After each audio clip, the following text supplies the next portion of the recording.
12월 성탄 시즌이 시작이 되었습니다. 성탄절 하면 여러분들은 무엇이 가장 먼저 생각이 나십니까? 화려한 크리스마스 라이트, 어느 집에 화려하게 했는가? 또 라디오에서 어떤 크리스마스 노래가 흘러나오는가? 또 이런 시즌에 내가 필요한 물건을 어떻게 싸게 구입할 수 있을까? 이런 생각을 하시고 계십니까? 세상 사람들은 성탄절 하면은 크리스마스 라이트, 크리스마스 노래, 인터넷 쇼핑 이런 것을 생각을 합니다. 크리스마스의 본질을 잃어버린 세상의 모습입니다. 어쩌면 이 세상은 애써서 크리스마스의 성탄절의 그런 의미를 생각하지 않으려고 하는 이런 모습인 것 같습니다. 해년마다 해피 홀리데이, 메리 크리스마스 이 두 개의 인사말을 가지고 크리스찬들과 비크리스찬들 간에 민감한 반응을 서로 보이기도 합니다. 성탄절의 시기에 우리 크리스찬들은 성탄절의 의미를 잃어버리지 말아야겠습니다. 성탄절은 예수 그리스도의 탄생을 기념하는 날입니다. 단순히 한 인간의 탄생이 아니신 것이죠. 예수님의 탄생은 인류 역사에서도 큰 분기점이 되는 것입니다. 예수님의 탄생을 기점으로 해서 BC와 AD로 나누어지게 됩니다. BC는 영어로서 Before Christ라는 이런 뜻입니다. 즉 그리스도 이전이라는 뜻이고요. AD는 라틴어로서 Anno Domini라는 뜻입니다. 주님의 해라는 뜻이죠. 예수님의 탄생을 기점으로 해서 역사가 BC와 AD로 나누어서 구분을 하는 것입니다. 올해는 AD 2017년입니다. 예수님께서 탄생하신 지 2017년이 되었다라는 것이죠. 우리가 이런 것을 보더라도 예수님이 실존적, 역사적인 인물임을 우리가 알 수가 있는 것입니다. 예수님의 탄생은 역사적으로도 중요한 분기점이 되는 것입니다. 오늘 14절 말씀에 보면 예수님의 탄생에 대해서 기록이 되어 있습니다. 말씀이 육신이 되어 우리 가운데 거하심에 라고 했습니다. 예수님은 단순히 사람으로 탄생하신 것이 아닙니다. 예수님은 본래 말씀이 있었습니다. 요한복음 1장에 보면 이 말씀은 태초부터 있었다라고 하셨습니다. 그리고 이 말씀은 하나님과 함께 있었다라고 하셨죠. 그리고 이 말씀이 세상을 창조하셨다라고 요한복음에 기록이 되어 있습니다. 세상을 창조하신 분이 육신을 입고 오신 것입니다. 그분이 바로 예수 그리스도이신 것이죠. 빌립보서 2장 6절에 보면 예수님은 하나님과 본체이시고 동등된 분이라고 말씀을 하고 있습니다. 이런 말씀께서 육신이 되어 오신 분이 예수님이시고 또 예수님의 성육신 사건은 인류 역사의 가장 큰 사건인 것입니다. 여러분, 예수님의 근본 모습을 생각해 보시기를 바랍니다. 예수님은 창조자이십니다. 이 지구를 만드셨고요. 또 밤의 하늘에 보이는 모든 별들을 다 만드신 분입니다. 우주를 창조하신 분이 바로 우리 예수님이신 것이죠. 밤하늘에 이 별빛을 보면 어떤 별빛은 73억 광년에게는 빛이 있다고 합니다. 1광년이요. 빛의 속도로 가는 것이 1광년이에요. 1년 동안 가는 것이 1광년입니다. 여러분, 빛이 얼마나 빠릅니까? 불을 껐다 켰다 하면 순간적으로 탁 가잖아요. 이런 속도로 1년을 달려가야 그게 일광년이에요. 근데 밤하늘에 보이는 그 별들 중에는요 73억 광년이 있다는 것입니다. 그러니까 73억 년 전부터 왔던 이런 빛이라는 것입니다. 우주가 얼마나 넓은가를 우리가 알 수가 있는 것이죠. 그런데 이런 우주를 만드신 분이 바로 예수님이시라는 것이죠. 예수님은 우주 밖에 계신 분입니다. 예수님이 우주 안에서 창조하였다면 그것은 창조자가 아닌 것입니다. 우주를 창조하신 분이라면 우주 밖에서 우주를 창조하신 분이신 것이죠. 이와 같이 예수님은 우주보다 더 크신 분이신 것입니다. 이러한 창조주 예수님께서 육신의 몸을 입고 이 땅에 오신 것이 바로 성탄절인 것입니다.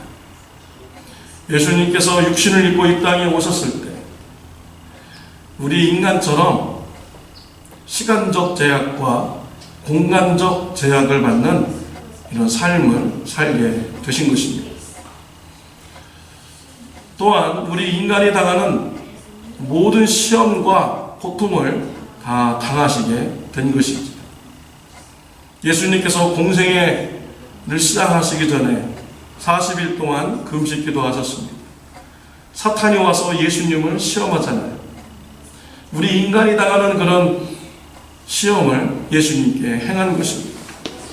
배고프냐? 돌을 뼈덩이가 되게 하라 라고 시험합니다. 성전 높은 곳에서 뛰어내려라. 하나님의 아들인 것을 증명하고 기적을 보이라. 온 천하를 다 보여주면서 사탄에게 절하면 온 천하를 다 주겠다고 합니다. 예수님은 이러한 사탄의 시험을 하나님의 말씀으로 다 이기셨습니다. 예수님은 또한 십자가에서 저와 여러분의 죄를 지시고 고난을 당하셨습니다. 예수님께서는 고난 받으실 때 목마르다 라고 예수님은 절규하셨습니다. 예수님께서 우리와 똑같이 육체를 입고 십자가에서 고난 받으셨음을 증명하는 것이지요. 왜 예수님께서 육신을 입고 이 땅에 오시고 시간적 제한, 공간적 제한, 우리가 받는 시험을 다 받으시고 십자가에서 왜 고난을 받으셔야만 했습니까? 그것은 바로 저와 여러분들의 죄 때문인 것이죠. 저와 여러분들의 죄를 사해 주시고 저와 여러분들을 구원해 주시기 위해서 예수님께서 이 땅에 육신으로 오신 것입니다. 그래서 우리가 성탄절에 우리는 기억해야 됩니다. 예수님께서 내 죄 때문에 이곳에 오신 것을 우리 기억해야 됩니다. 내가 죄인임을 우리가 깨달아 아는 이런 시간이 되어야 되는 것이죠. 예수님의 은혜로 말미암아 우리가 죄 사함 받고 구원받게 되는 것을 우리가 기억해야 되는 것입니다. 저는 설 공부 시간에 이런 예화를 우리 성도님들에게 드린 적이 있습니다. 그리고 설교 시간에도 이런 예화를 드렸습니다. 옛날 한국의 화장실은요, 재래식 화장실이었죠. 그 재래식 화장실에 가보면은 벌레가 있습니다. 애벌레 같이, 분뱅이 같이 기어다니는 것이 있죠. 굉장히 지저분합니다. 그리고 오물 속에서도 이렇게 왔다 갔다 이렇게 합니다.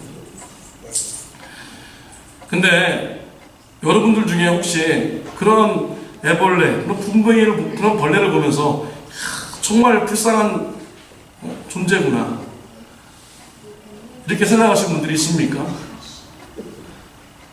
아마 다들 그냥 그런 벌레를 보면 기겁을 하고요, 휘발유 뿌려서 불로 태울 생각만 아마 하실 것입니다. 만약에 여러분 보고요, 그 애벌레를 구원하기 위해서 애벌레같이 다시 태어나서 애벌레와 같이 우물 속에서 살면서 그 애벌레에게는 죄를 대신 지고 죽으라 한다면 여러분들은 그렇게 하시겠습니까? 우리 예수님께서 바로 그와 같은 일을 하신 것입니다. 우리는 정말 화장실에 있는 벌레와 같이 아주 더러운 죄인들인 것이죠.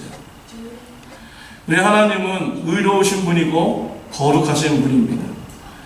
이런 하나님께서 우리를 바라볼 때 얼마나 더럽게 보겠습니까? 오물 속에 살아가는 이런 우리의 모습처럼 바라보실 것입니다. 우리는 주위 사람들을 보면서 깜짝깜짝 놀랄 때가 있죠. 야, 사람이 어떻게 저런 행동을 하면서 살아가냐. 또 뉴스를 보면서 어떻게 사람이 저렇게 추악한 짓을 할 수가 있느냐 라고 우리는 생각을 하기도 합니다. 그러나요, 놀랄 것이 없습니다. 그 사람이나 나나 실은요 똑같은 거예요. 그 사람 그 추악한 짓, 나도 그런 짓 할 수 있는 사람입니다. 우리는 단지 안 들켰을 뿐이에요. 우리의 마음속으로, 우리의 머릿속으로 얼마나 수없이 많은 추악한 생각을 하면서 우리가 살아가고 있습니까? 우리 하나님은요 다 알고 계십니다. 다 보고 계세요. 우리가 마음속으로 얼마나 추악한 생각을 하면서 이 땅을 우리가 살아가고 있는 건지 다 보고 계십니다. 그런 하나님을 우리를 바라볼 때 마음이 어떻겠습니까? 우리가 더러운 화장실에 있는 그 벌레를 보는 것처럼 아마 우리를 바라보실 것입니다. 그런데 예수님께서 그와 같은 더러운 죄인들을 구원하시기 위해서 이 땅에 내려오신 것이죠. 육신을 입고 오신 것입니다. 인간과 같은 똑같은 삶을 살으신 것입니다. 우리 인간의 그런 모든 고통을 다 당하셨고 시험을 받으신 것입니다. 그리고 저와 여러분들의 죄를 예수님께서 십자가에서 대신 형벌 받으시고 죽으시는 것입니다. 그리고 하나님께서 예수님을 다시 살리셨습니다. 예수님을 믿는 자에게는 죄 사함 받고 영생을 얻는 구원의 길을 열어주셨습니다. 성탄절에 내가 죄인임을 우리가 기억하고요. 또한 나를 구원하시기 위해서 이 땅에 오신 예수님을 기억하는 시간을 가지시기를 바랍니다. 또한 예수님의 성육신은 우리 가운데 거하시기 위한 것입니다. 예수님은 이 땅에 오시고 부활 승천하셨습니다. 그 후에 성령님께서 이 땅에 오셨죠. 우리 안에 내재하여 계십니다. 성령님이 우리와 늘 함께 거하시게 되는 것입니다. 그런데 성경에 보니까요, 성령님만 우리와 함께 거한다고 있지 않습니다. 요한복음 6장 56절 말씀을 보면요, 파워포인트 넘겨주겠습니까? 내 살을 먹고 내 피를 마시는 자는 내 안에 거하고 나도 그 안에 거하나니 라고 했습니다. 예수님을 믿는 자는 그 안에 예수님께서 같이 거하신다고 말씀을 하신 것입니다. 또 요한복음 17장 21절에 보면 아버지께서 내 안에 내가 아버지 안에 있는 것 같이 저희도 다 하나가 되어 우리 안에 있게 하사 세상으로 아버지께서 나를 보내신 것을 믿게 하옵소서 라고 말씀을 하셨습니다. 아버지 안에 예수님 있고 예수님 안에 하나님 아버지가 계십니다. 근데 이러한 하나님 아버지와 예수님이 우리 안에 거하신다고 말씀을 하여 주신 것입니다. 왜 예수님은 우리 안에 거하기를 원하십니까? 바로 저와 여러분들을 사랑하기 때문이죠. 그래서 함께 있기를 원하시는 것입니다. 여러분, 사랑하는 사람 있으면요, 그 사람과 같이 있기를 원하잖아요. 그와 마찬가지예요. 하나님께서는 저와 여러분들을 사랑하시기 때문에 늘 우리와 같이 있기를 원하시는 것입니다. 여러분, 부부싸움 해보았습니까? 부부싸움 하면 어떻습니까? 내가 이놈의 집 부서 2번 다시 안 들어온다 하고 하고 집을 팍 튕겨서 나가잖아요. 그러다가 또 부부관계가 또 좋아지면 어떻습니까? 집에 가고 싶은 거예요. 같이 있고 싶은 것입니다. 이와 같이 서로 사랑하면요, 그 사람과 같이 있고 싶어 하는 것이죠. 우리 안에 계신 이 예수님을 보면요, 하나님의 은혜와 하나님의 진리를 보게 된다고 오늘 말씀 속에서 하시고 있습니다. 은혜는 공로 없이 거저 받는 것입니다. 선물 같은 것이 은혜인 것이죠. 값을 치르지 않는데도 받는 것이 바로 은혜인 것입니다. 오늘 우리 최 원사님께서 새로 오신 성도님들에게 선물을 주셨잖아요. 값을 주고 산 것이 아닙니다. 그냥 거저 준 것이죠. 이것이 바로 은혜라는 것입니다. 우리는 우리의 공로로, 우리의 노력으로 죄 사함 받는 길을 얻을 수 없고요, 영생의 길을 얻을 수가 없는 것입니다. 그런데 예수님으로 말미암아 우리가 영생을 얻게 되고 죄 사함의 길을 얻게 된 것입니다. 우리가 예수님을 바라보며 하나님의 충만한 은혜를 우리가 바라보게 되는 것입니다. 또 우리가 예수님 안에 계신 분을, 예수님을 보면은 진리를 보게 됩니다. 이 진리는 하나님의 말씀인 것이죠. 변하지 않는 것이 진리입니다. 하나님의 말씀은 1.1핵도 변하지 않는 것이죠. 그래서 구약은 오래된 약속이고 신약은 새 약속이지 않습니까? 이 말씀은 영원토록 변치 않았습니다. 근데 이 말씀이 누구를 얘기하고 있습니까? 최종적으로는 예수 그리스도를 말씀하고 있는 것이죠. 그래서 예수님을 바라보면 우리가 진리를 보게 되는 것입니다. 하나님의 충만한 진리를 보게 되는 것이죠. 요한복음 14장 6절에 보면 예수께서 이르시되 내가 곧 길이요 진리요 생명이니 나로 말미암지 않고는 아버지께로 올 자가 없느니라 라고 했습니다. 예수님이 곧 진리이신 것입니다. 예수님께서 하시는 말씀 우리가 잘 들으면요, 우리가 그 안에 예수님을 믿는 이런 믿음이 생겨나게 됩니다. 로마서 10장 17절에 믿음은 들음에서 나며 들음은 그리스도의 말씀으로 말미암았느니라 라고 말씀을 하고 있습니다. 하나님의 말씀을 우리가 보게 될 때 예수 그리스도를 알게 되고 하나님의 말씀을 알게 되며 하나님의 뜻을 이해할 수가 있게 되는 것입니다. 예수님을 통해서지 않고서는 하나님의 말씀을 이해할 수 없고 하나님의 뜻을 알 수도 없는 것입니다. 이정훈 교수님이라는 분이 있습니다. 요즘 한국에서 이분의 간증을 많은 사람들이 듣고 있습니다. 아마 여러분들 중에서도 이미 이분의 간증을 들은 분들도 있을 것입니다. 이정훈 교수님은 동국대 불교학과를 졸업하고 또 군대에서 불교 법사 장교로 이렇게 일을 했던 사람입니다. 그러니까 우리 기독교로 말하면 신학교를 나오고 군대 목사로 이렇게 일했던 사람이죠. 근데 세상에 대한 꿈을 가지고 세상을 변화시키고자 하는 마음을 가지고 군대 제대하고서 법학을 공부합니다. 서울대학원에 가서 공부해서 현재는 울산대학에서 법을 지금 가르치고 있습니다. 근데 이분이요, 기독교를 굉장히 탄압을 했습니다. 그래서 세상 법정에 기독교를 신고하고 고소하고 헌법재판소까지 소송을 걸고 이런 일을 하였습니다. 기독교를 굉장히 핍박을 했죠. 그래서 이 사람은 고려 은단에서 세운 Jesus loves you 라는 광고를 떼내게 하였습니다.